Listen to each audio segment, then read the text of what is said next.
Welcome again guys to my channel. This is Janel Idanyo. At sa video kong ito, update lang po tayo regarding po sa Move It Kabuhayan Caravan po, no? So saan po ba ito matatagpuan? Matatagpuan po ito guys sa Lee Pavilion, Metro Park, Bay Area, CBD, Pasay City. Yan po yung pinaka-pin location po ng ating Move It Kabuhayan Caravan po guys, no? Take note po guys, welcome po na mag-apply po dito ang mga non-pro driver's license holders at yung professional driver's license holders po guys, no? So pinagsama na po ito. So kailan po ba ito gaganapin? Gaganapin po ito guys sa February 27 to 28, 2026 po. Ang ibig sabihin po nito guys ay 2 araw po ito gaganapin po dito po sa venue na ito.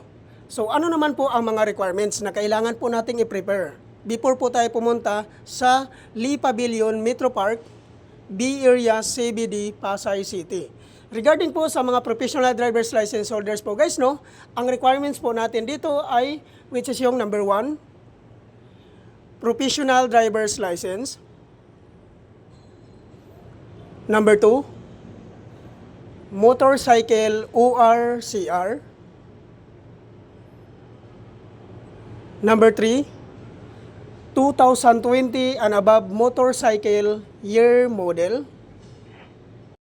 Number 4, NBI clearance. Kung sakali naman po guys, wala pa po kayong NBI clearance, pwede naman pong tupalo po ang ating NBI clearance. Yan po ang requirements po ng ating professional driver's license holders po guys, no?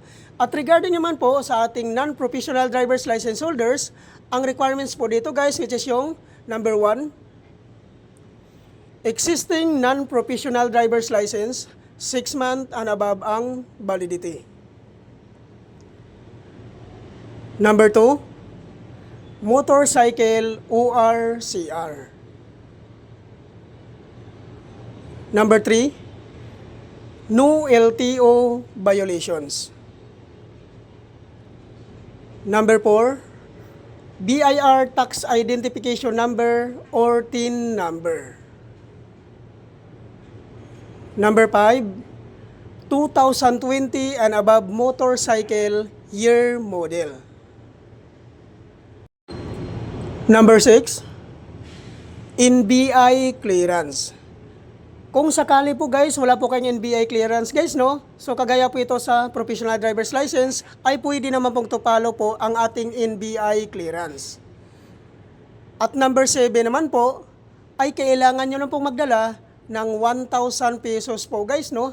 Yun po yung gagamitin natin sa medical at sa LTO processing. So yan po yung mga requirements po guys, no, ng ating non-professional driver's license holders po guys, no?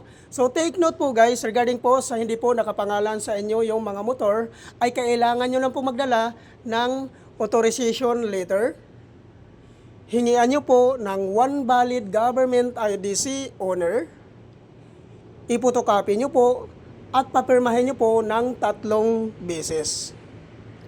At regarding naman po sa mga sikanan po na pagkabili ng kanilang mga motor, ay kailangan nyo lang po magdala ng deed of sale. Kailangan po guys, nakanotarize po yon. So yan po lahat ang mga requirements po guys, no, na kailangan po natin i-prepare before po tayo pumunta po sa venue po na ito. At ang kagandahan po dito guys, pag once ma-activate ka po dito, ay makakaabil ka po ng 2,000 activation bonus po dito kay Move It.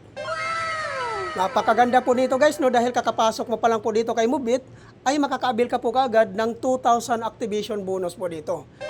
At makaka-receive ka pa ng previous po dito kay Move It. Ano naman po ang previous na binibigay po dito ni Move It? Ang number 1 po dito guys, which is yung pre-helmet.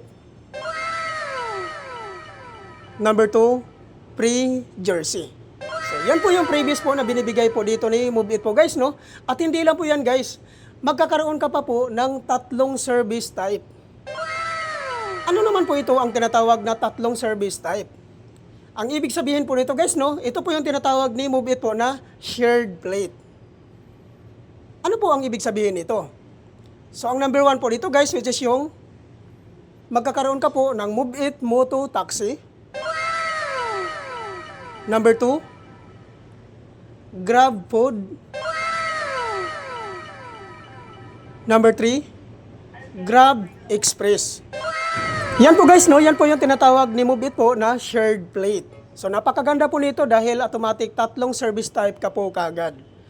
Sana po guys, wag niyo na pong sayangin ang pagkakataon na ito na sumali po sa programa na ito, no? Dahil 2 araw po ito gaganapin po, no? So ang venue po nito, matatagpuan po ito sa Lee Pavilion, Metro Park, B Area, CBD, Pasay City. Thank you for watching.